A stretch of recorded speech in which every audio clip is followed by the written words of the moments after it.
Hey guys, Lakeisha McKenna here, and I just wanted to just tell you about my most recent experience at Myrtle Beach this past Wednesday, March 23rd, up until yesterday.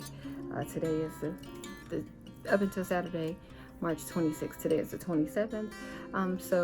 We were celebrating our 24th wedding anniversary. Don't like to go too far. Still have a child that's in school.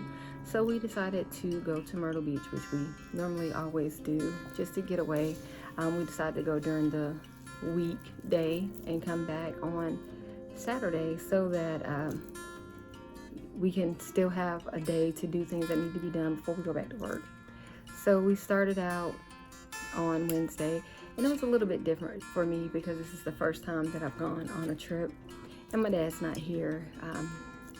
So it's a little different because I'm just seeing all these RVs and I'm thinking about my dad, and it was just different. And so we got to Myrtle Beach on Wednesday the 24th. We were going to stay at the Sleep Inn because when we first started going, that's where we stayed. The weather's kind of, you can't tell. I'm not paying a lot of money to stay on the beach because we're not going to go to the beach. We basically planned this trip just to spend time together, do some shopping, eat, just to chill. So we get to the Sleep Inn. Boy, things have changed. Sign on the door, we only offer cleaning services or housekeeping services upon departure. A big mess. I made a video. I'll put it in the comments. You can check that out. We ended up leaving the Sleep Inn after the roach incident. Ended up going over to the Best Western, which we stayed at last year, which is a nice hotel, but it's just a little bit older. But when you check into a hotel and it's not up to par, and I'm not taking bucks back with me, and I'm trying to get out of here as soon as possible, I go to the Best Western, book the reservation, check-in times at 4 at the Best Western. It was 3 at the Sleep Inn, so we left the Sleep Inn and got there just a little bit after 4 and checked in. The room had 2 double beds, a TV, a table, a chair, a step-in bathtub, shower type deal, and it was nice, but just dated.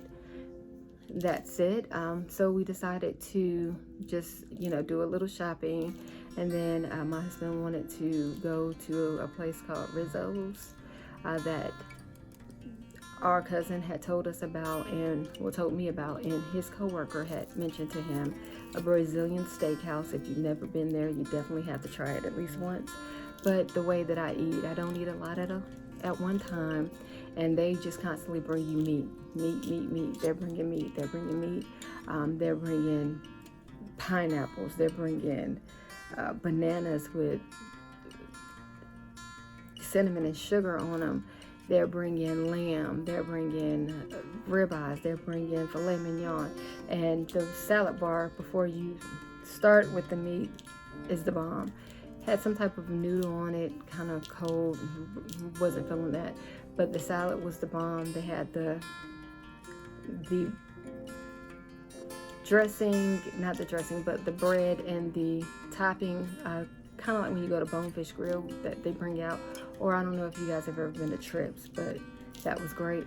They had sushi. I don't eat raw sushi, so I had to be careful because it wasn't labeled. But they had chicken salad, they had seafood salad, potato salad, everything on this bar, the bomb. So we go to the table. My husband's like a kid in a candy store. He's just,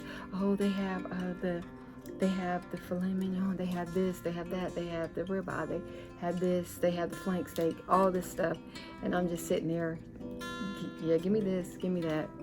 And just eating, getting full, realizing I'm not the one for this type of environment, because I don't eat a lot at one setting. Just like my dad, he didn't eat a lot at one setting either. And so we eat, get ready to go, and pay the bill. My husband's sitting there, he's stuffed. Meat, beef will fill you up quick. So we decided the next day, this is Wednesday, the next day we weren't gonna go to any unfamiliar surroundings, and we were definitely going to do seafood because beef is just so heavy. So we did some shopping, and we ended up catching the movie, I think it's The Lost City, the Sandra Bullock movie, at 4 o'clock at Stone Theaters in Myrtle Beach. We just always frequent Stone Theaters here in Fayetteville and Hope Mills ever since they opened. I'm just that type of person that I'm gonna support you. If I like the service and what's going on there, that's the only movie theater I'm gonna go to. It's like my nail person, Tanya, she's the only person that's gonna do my nails, my eyelashes. Miss Bonnie, she's the only person that's gonna do my eyelashes. So I just stick with what I'm familiar with. So we went to Stone Theaters, and we've been there before when we went to the beach, and we go at 4 o'clock on a Thursday. Because normally we go when we have the matinee here on basically like a Tuesday. However, when we go at 4, we don't know that everyone is gonna be there. I think they might have been having Senior Citizen Day, I don't know. But this place was packed. And this is the more people that we've been in a movie theater with since the pandemic started. They were coming. It was just like, oh my goodness, it's 4 o'clock on a Thursday. And they just were coming and coming and coming. And the row we were sitting on, they were walking by, excuse me, stepping on feet. It was all good. But there was a seat between me and the person beside me. People were in front of me, people were behind me. Just not used to that since the pandemic. But all in all, the movie was great. I recommend you go see it. It was funny. We had a great time. The only thing was I just was not expecting the number of people to be there because we're still in a pandemic. But great. So after that, we went and we ate at Red Lobster, which is near the outlets in North Myrtle Beach. And service was great. Food was great. We left. Next day, Friday, we're like, hey, Thursday was raining, so it was kind of like a little damper on the day, but Friday it was nice. So shopping, we also, I think on Thursday, I want to say we ate at TGI Fridays, which is always great as well. We ate lunch there. But Friday, we ended up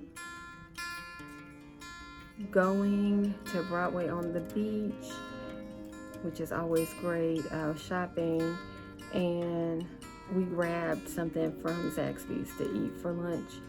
I went back to the room, then ended up going to Texas Roadhouse, which we thought we were going to put it in the GPS. It brought us to Texas Roadhouse Grill, which when we got in, I'm like, hey, this looks different from the Texas Roadhouse that is in Fayetteville.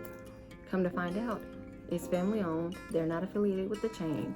So whereas you can go to Texas Roadhouse here, get a 12-ounce ribeye for, used to be $16.99, went up to $18.99.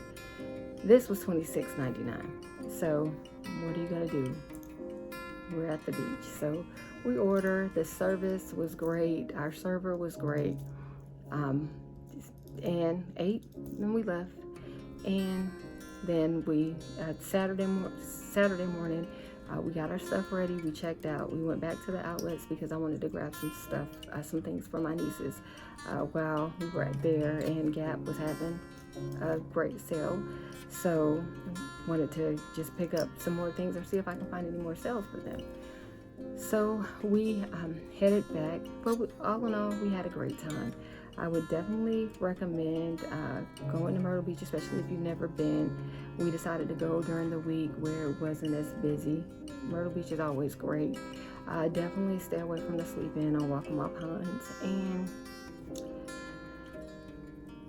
hey, what can I say? We had a great time.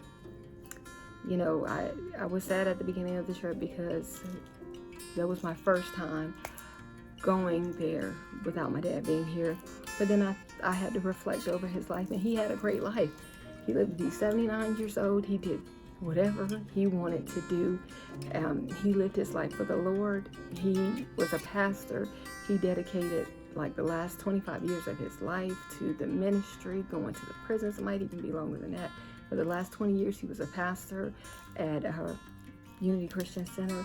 He gave his life to the Lord. He did whatever the Lord wanted him to do. That was first. But if he had a thought or idea, he wanted to do something, he did it. He wanted to get an RV, he got it. So he lived his life to the fullest. So I can't do anything but celebrate his life and be glad that he was able to do those things. So, and with that, his spirit still lives in me and my brother and our kids. So what more can you ask for? But we still had a great time, and that's it. So thank you for watching.